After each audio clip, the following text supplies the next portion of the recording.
Outside the Wayne Experimental Sciences building in Harborview, the evening air hangs heavy with city noise and fluorescent lights. Bruce Wayne sits on the hood of his blue sports car, jacket neat, posture relaxed but alert, waiting.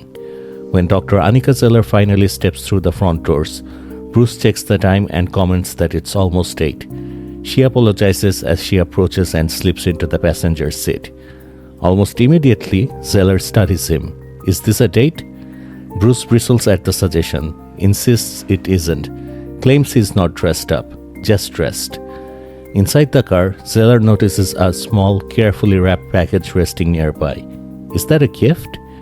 Bruce stumbles over his words, tries to dismiss it, repeats that this isn't a date. Zeller gently mirrors his phrasing, amused by the contradiction. Bruce glances into the side view mirror. His expression tightens.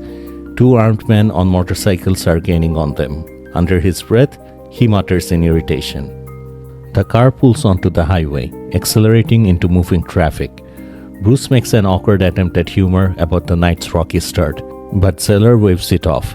Her frustration isn't with him. It's with a tourism board that cheapened mental health for branding. She's not thrilled about turning suffering into spectacle. Bruce promises to bring it up at the next Wayne Foundation gala, his tone suddenly sincere. He pivots, complimenting her appearance on Gotham Gang, praising her fearless advocacy. As he speaks, the car weaves sharply between lanes, tires cutting too close to other vehicles. Zeller asks if he always drives like this. Bruce answers casually that he does, thanks her for noticing, even claims he's won awards for it. When pressed, the claim collapses into awkward silence. Then Bruce grows serious. He explains that he's read everything he could about her work. He finds it fascinating, hopeful, inspiring. He hoped they could talk funding over a meal. Zeller hears the hesitation and calls it out. She senses a but. Bruce doesn't soften it. He tells her the men following them are trying to kill her. Motorcycles surge closer, engines roaring. Zeller reacts in disbelief. Kill her? Who? Then she turns and sees them. Armed riders, swords raised, closing fast. Bruce points them out, tells her to look up. One attacker launches himself towards the car. Bruce punctuates the moment with a dry, "See?" and slams the brakes. 2 attackers leap at once and smash into each other mid-air, tumbling harmlessly away from the vehicle. The sudden stop causes 2 more motorcycles to crash directly into the back of the car. Bodies and bikes are flung violently into the air. Zeller shouts, demanding to know why this is happening.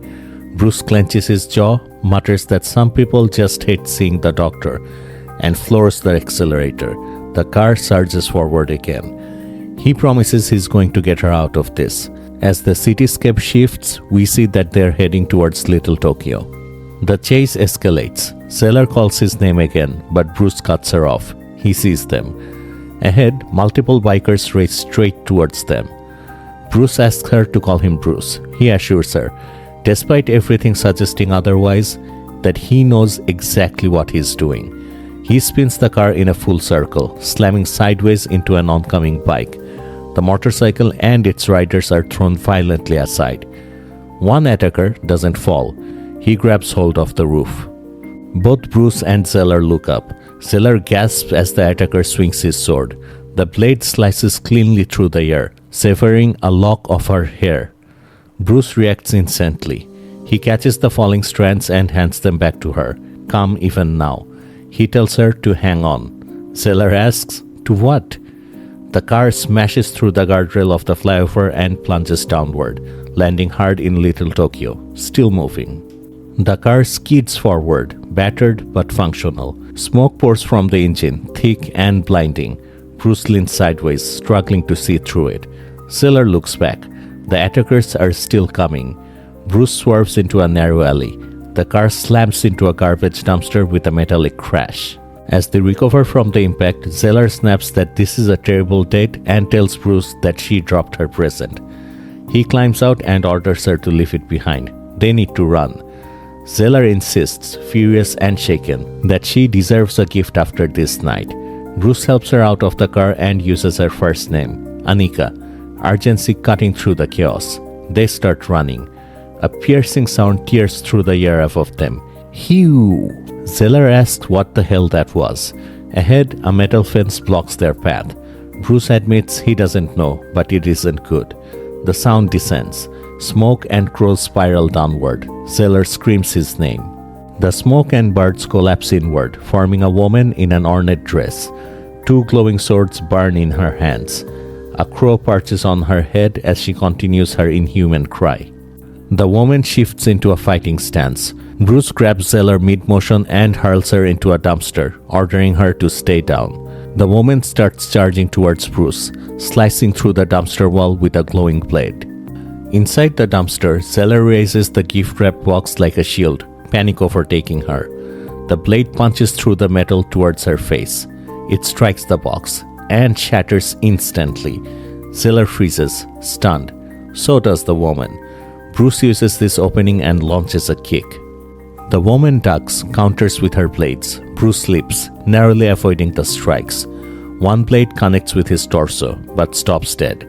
Beneath his clothes, Layer Zero body armor is revealed. The woman recoils, surprised again. She lunges once more. Bruce slips into the chain link fence and springs downward to grab her. She dissolves into a flock of crows midair and reforms atop the fence. Both turn as motorcycle engines roar back into the scene. The woman dematerializes again and flies straight towards the riders. Bruce reacts with a sharp, huh. Zeller climbs out of the dumpster and observes that the bird woman and the bikers aren't allies. Bruce tears open the fence and explains the reality. Multiple factions want the bounty on her. Chaos in the marketplace. Something to exploit. Zeller asks what was in the box. Bruce tells her, a cube of titanographene, a gesture of professional respect. Zeller realizes she left it behind. Worth a fortune. Bruce tells her he already has a fortune. What he doesn't have is more of her. Behind them, crows and bikers collide in open warfare. Bruce and Zeller run as the fight erupts. Zeller asks about calling the police. Bruce refuses. They disappear into the crowded streets of Little Tokyo. As they run, Bruce thanks Zeller for saving his life.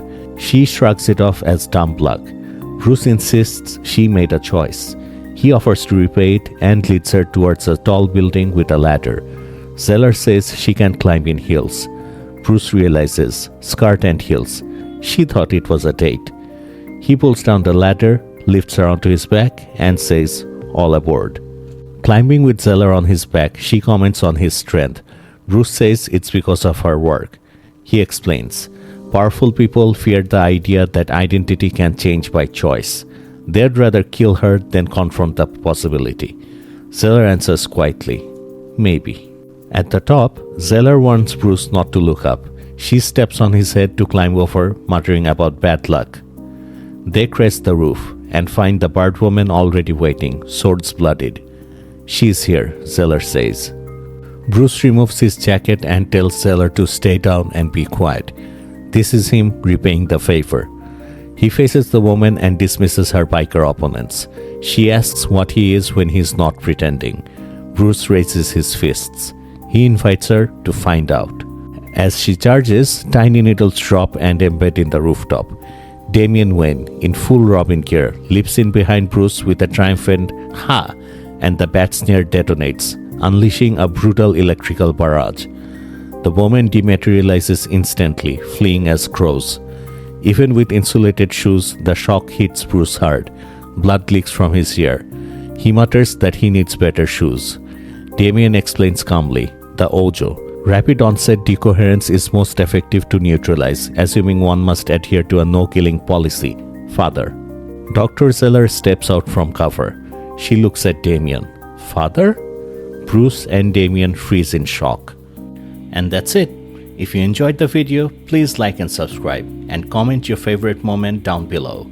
I'll see you next time on Superhero Explained.